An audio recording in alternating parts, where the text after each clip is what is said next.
Speak sponsored by rxcardclub.com. Get a free prescription drug card and save up to 85% on prescription drugs.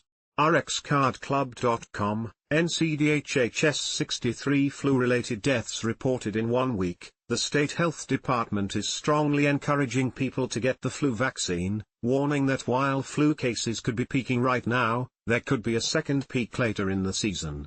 The state has reported 63 flu-related deaths in just a 1-week time period, bringing the total so far this season to 134 people, which is nearly double last year's total at this time. The flu variant this year is packing a greater punch and people could be spreading the virus without even knowing it, as they could be contagious before experiencing symptoms. Doctors are encouraging people to stay home if they feel sick and to take advantage of available flu testing tools to determine the best course of action. The majority of the flu-related deaths this season are people aged 65 and older. rxcardclub.com. Get a free prescription drug card and save up to 80% on prescription drugs.